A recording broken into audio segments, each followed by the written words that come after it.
for me, I think it is very, very important as early as now that you pray for the wife that you will be having in the future. Because being able to know your partner, I believe, is more important than choosing your career. Okay? Because your career, you can change it every 10 years or 15 years in your life. But the woman that God has given you, that's only one. And you cannot change that because we don't believe in divorce. So, it affects every other area in your life, choosing a lifetime partner. It affects your future children, where you live, your finances, where you go to church, and so much more. So God has a plan for the people you associate with in your dating life. So you will be better off if you take the time to be sure that the one you marry is the one who is ordained by God. So God cares for you if He sees you that you are lonely, if you are sad, if you don't have anyone with you. God knows your heart, and He has for you in store a special girl or a special boy. If people in Canada are women listening. So because in Genesis 2:18 it states there that it's not good for man to be alone. Okay? So Ruth was able to find a Boaz in her life, and Boaz was a bit older than Ruth, but he had enough money to make her comfortable.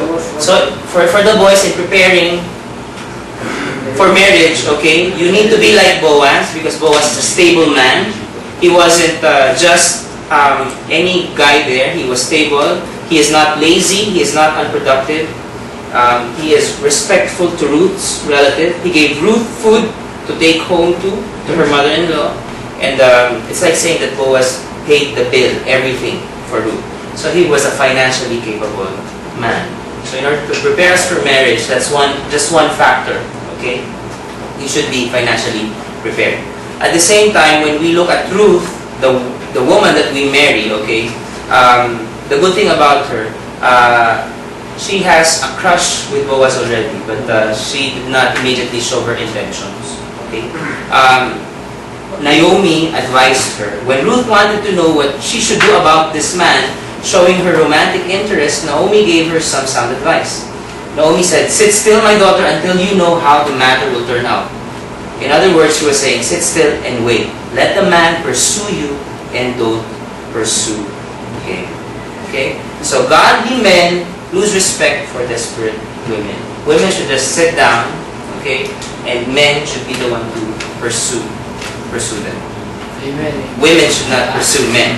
I know. But they can just give a hint. Okay, sitting still and waiting is the hardest thing to do. Ruth could have reacted and made her own move, but she listened and became obedient and respected advice of Naomi. Okay, so that's the people that we married. And then we go on to the Jonahs in our life. These are the people who take us down. So if you remember the story of Jonah, it was because of him that there was a storm. That's why the ship is already sinking. Okay? So we should remember, if we allow the wrong people in our lives, it only takes one person to destroy a church. It only takes one person to destroy a group or an organization or a company. So all it takes is one rebellious, disobedient man to take the whole shipload of people down with him. So it is very, very important that we should know who are these people who are pulling us down in our lives. This can be a girlfriend who is pulling you away from the Lord. Can be your friends. So these are the people that we should, like Jonah, we should throw away in the ship, because it takes only one person to sink the ship. Okay? So who are these people in your life? They can be also our relatives. They can be like the prodigal son. Okay? He has this problem.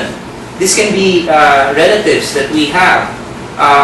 That we need to pray for the Lord and give them forgiveness. As soon as you get the wrong people out of the boat, your storm will cease. Okay? So, if you throw a Jonah in your life, remember that God is still there for that person. If he's a bad influence, don't feel bad.